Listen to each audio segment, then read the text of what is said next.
আসসালামু আলাইকুম everyone, welcome back to my channel. সবাই কেমন আছেন? আশা করি অনেক ভালো আছেন। বরাবরের মতো নতুন আরেকটি বাটিকের টিউটোরিয়াল নিয়ে আপনাদের সামনে হাজির হয়ে গেলাম আমি সাদিয়া টাইডাই থেকে। এভাবে আমি ওনাটাকে বেঁধে নিয়েছি। এটা হচ্ছে হাতাটা আর এটা হচ্ছে জামার কাপড়টা। এখন আমি এগুলাকে 10 মিনিটের মতো ঠান্ডা পানিতে ভিজিয়ে রাখবো।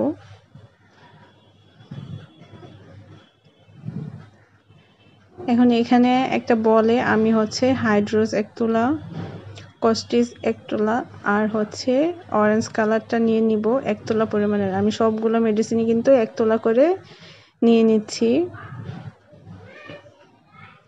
এখানে আমি দিয়ে দিচ্ছি কস্টিক। আর আমাদের একটা 3 পিস তৈরি করতে 4 গজ কাপড়ে আমাদের 1 তোলা রঙই যথেষ্ট। অনেকে আমাকে কমেন্ট করে বলেন যে আপু কতটুকু রং লেগেছে। এখানে আপনারা একটা 3 পিস তৈরি করতে জামা প্লাস ওড়না দুটো জিনিসই আপনারা তৈরি করতে পারবেন মাত্র 1 তোলা রং দিয়ে। আর আমি ওই সালোয়ার এখন পর্যন্ত করি নাই, কারণ সালোয়ারটা আমি এক কালারই রাখি।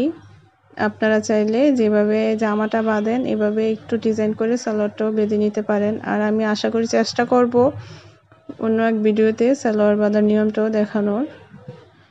তো সবগুলো উপকরণ আমি এখানে হচ্ছে ফুটন্ত গরম পানি ঢেলে দিলাম।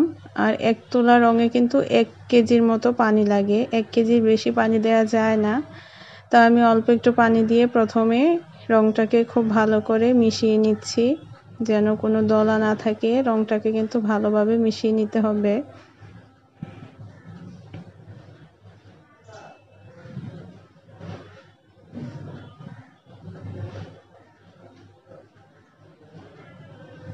প্রথমে অল্প পানি দিয়ে তারপরে রংটাকে মিশিয়ে নিয়ে এরপর আপনি বাকি পানিটা যোগ করে নেবেন। আমি এখন বাকি পানিটা দিয়ে দিচ্ছি।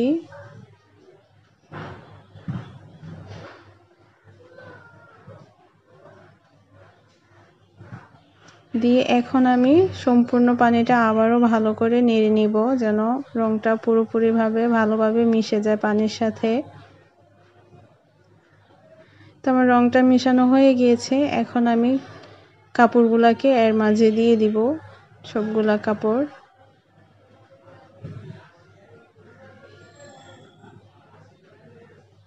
দিয়ে এইভাবে একটা কাঠির সাহায্যে আপনারা এটাকে খুব ভালো করে রংটার সাথে মিশিয়ে নেবেন। আর দেখতেই পাচ্ছেন আমি কিন্তু অরেঞ্জ কালার দিয়েছি, কালারটা কিন্তু একটু চেঞ্জ হয়ে গেছে। এখানে ঘাবড়ানোর কিছু নেই, ধোয়ার পর দেখবেন রোদে দিলে কালারটা আস্তে আস্তে চেঞ্জ হয়ে যাবে, অরেঞ্জ কালারই হবে।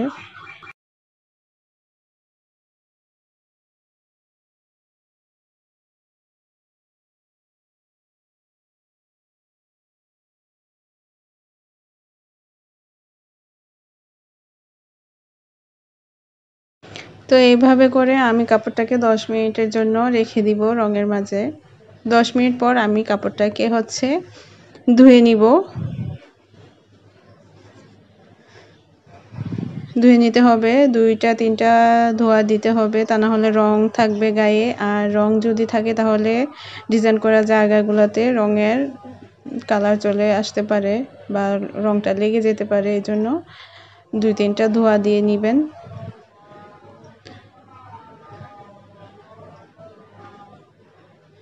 আমি এখন আপনাদেরকে একটা সাইড খুলে দেখিয়ে দিচ্ছি যে আমার ডিজাইনটা কীরকম হয়েছে।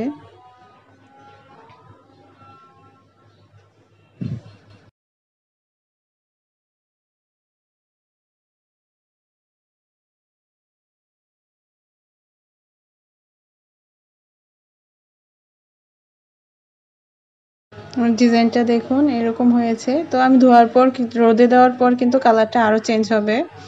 শুকিয়ে যাওয়ার পর আমি দেখাচ্ছি কীরকম হয়েছে। তো রোদে শুকানোর পর আমার জামাটা কিন্তু এরকম হয়েছে, দেখতেই পাচ্ছেন খুব সুন্দর একটা কালার এসেছে।